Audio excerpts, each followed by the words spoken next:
Welcome everybody to our 12 at 12 wellbeing session, recharging our wellbeing and our energy. And today's session is using strengths the Goldilocks way.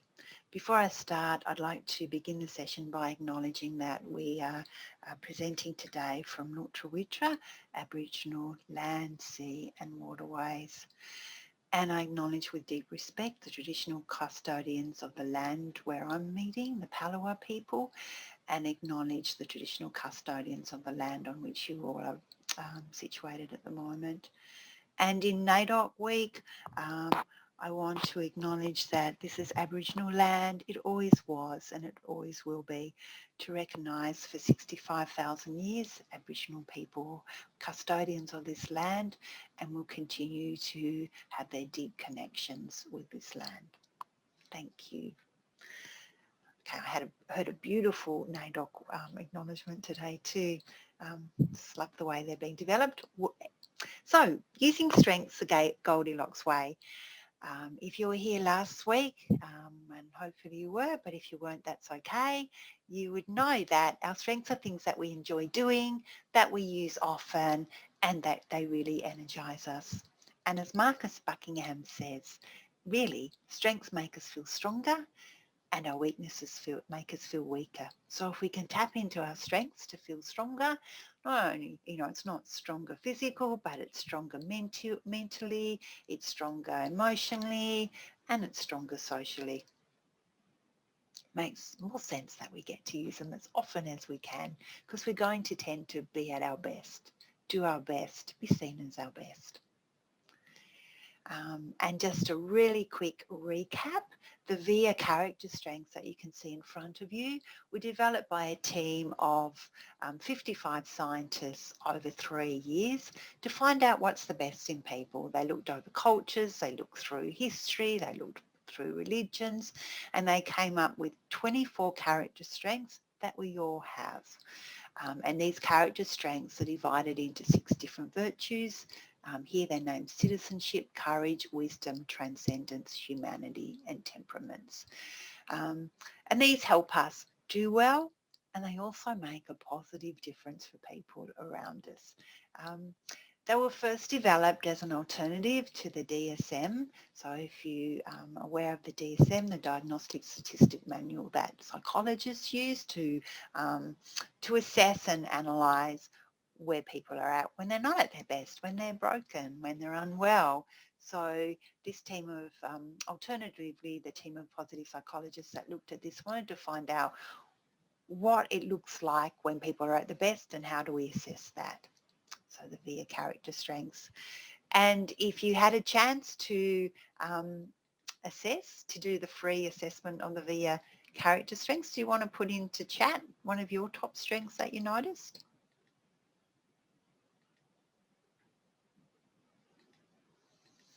I'm going to put in, or notice that you're using, I'm going to put in kindness. I just shared this story a couple of days, and it's a great example of how our strengths not only help us feel good about ourselves and look after our well-being, but they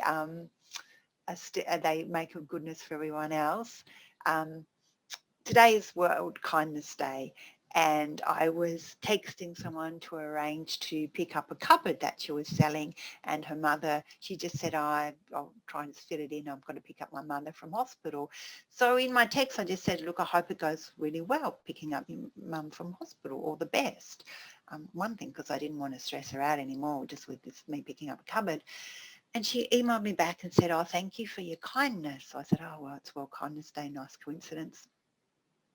And then she again texted me back and said, oh, my mother's just had a right mastectomy, a right breast mastectomy. She's had a mastectomy before. She also has had cancers removed in her mouth and her lymph nodes and her neck. And your words has put a smile on my face and made such a difference. And it's like, wow, just the power of kindness, just those few, half a sentence really, just wishing her mum well and wishing that the pickup from hospital goes well. So it just indicates how much difference these can make, not only to ourselves but to others around us. I describe these character strengths as things that we carry around in a kit bag. So they're with us all the time. So each of us, again, have the 24 strengths in a kit bag. And in the top of the kit bags are the ones that we go to all the time. And the ones in the middle are the ones that we have to rummage down and kind of go past our go-to ones. And then the ones at the very bottom, we've got to reach right down and pull them up. So there's been times in my life that I go, okay, courage, I need you now. And I've got to reach down, or bravery, it's kind of talked about bravery here. I've got to reach down and come on, up you go. You know, you're about number 17, 18 of mine. I need you a bit higher at the moment. So physically doing, so having that image helps me use those strengths in the right way, the Goldilocks way, because it's not a matter of just finding a few strengths or our top ones that are at the top of the kit bag and using them more and more, whatever situation it's in. It's about finding the right strengths. Oh, here we go. It's about finding the right strengths in the right amount for the right situation. And it's reflecting on, okay, what is this current situation and what is it asking of me? What strength do I most need here? And not only would I ask myself this question, but when I'm coaching my team individually, I'll ask them that question as well. And it's a really nice way of getting someone to reflect on their performance and how they might want to change it and enhance it and bring their skills to bear on it. Because remember, our skills are where we are when we're at our best. So if we keep overplaying some of our strengths, when we put our hand in our kit bag to respond to a situation and keep grabbing some of those things that are on top, we will find out, we will sometimes be overplaying some of our strengths. And when we overplay our strengths, it feels that things keep going wrong, but we're not quite sure why and we can't put our finger on it, or we feel unappreciated. Like, that's just the way I am. Can't anyone appreciate me for who I am? And we can sometimes feel that we're on the verge of burning out. So I was talking to someone last night. So one of their top strengths is honesty. And Jesus says, that's just the way I am. And sometimes I know that I've often spoken my mind too much and too bluntly, and other people think that it's too blunt, and I realise I need to back off. So we talked about her overplaying her strengths. She goes, yep, that's a nice way of looking at it. So sometimes we can overplay, say, our strength of love or of kindness, and we're too giving, and we just give ourselves to everyone, and we do everything. Yeah, the yes person, always do what's asked of us. It's like sometimes we need to dial back that strength of kindness and love and say no, to look after ourselves. So there are times that we can just overplay some of our strengths. And then we can also underplay our strengths. And when we underplay our strengths, it can appear as a lack of confidence. And it means that we're uncertain of which strengths or how to apply them, or we're not used to applying them. So if we're underplaying our courage, sometimes we're not speaking up when we might need to speak up. Or if we're underplaying our honesty, we can be nodding and going along with things rather than kind of being kind of really upfront with how we're feeling and naming it up, and that might give relief to others. Or if we're underplaying our love and kindness, we probably haven't been upfront enough and letting people know that we're thinking of them, those things that can make a big difference. So even though our strengths are just a really powerful way of looking after our well-being and helping us be our best, in fact, they have been found to be one of the most powerful ways of feeling good about life, feeling satisfied, and looking after our well-being if we use them more each day.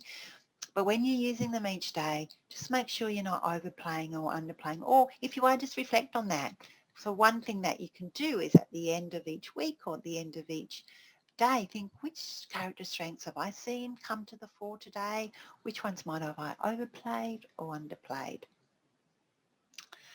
And if you're working with others or working in a team, Strength-based conversations can really motivate and strengthen and elevate others and help them feel more confident and more empowered and take responsibility for things. If you think about the opposite is a negative-based or a deficit-based conversations that can usually demotivate, someone can feel put down, they can feel defensive, and when you're defensive, you may not take responsibility for making changes. So strengths-based conversation can make a big difference to your relationships with others. And in fact, if you're a team leader or if you manage a team, giving feedback that focuses on strengths has been found to lift employees' performance by 36%. And conversely, giving deficit-based or feedback based on weaknesses, people's performance goes down by 27%. So it does make a big difference. And you'll know if you want, another good thing is to spot people's strengths, and you'll know that people are using their strengths or talking about the strengths. Their eyes will light up, their voice will become really animated, often their body language is suggesting kind of enthusiasm. So sure sign someone's talking about one of their strengths in ways that they would know. So just giving feedback about that. Hey, it seems like you really had great perspective there, or you showed some good curiosity. It's a good way of giving that feedback. So developing your character strengths. If you're like Kirsty, and haven't had a chance to do it yet, I really do encourage you to take 15, 20 minutes out of your day or on the weekend and take that free VIA character strength survey. You really are joining about 6 million people from around the world who've taken it. It's a really reputable site, so you'll be safe using that site. And then maybe get into a little habit of when you turn off your computer each evening, spend 5 or even a couple of minutes reflecting on which character strengths you notice yourself using today. And perhaps for the ones that you might have overplayed or underplayed, which ones do you think that you nailed it, that you got it right?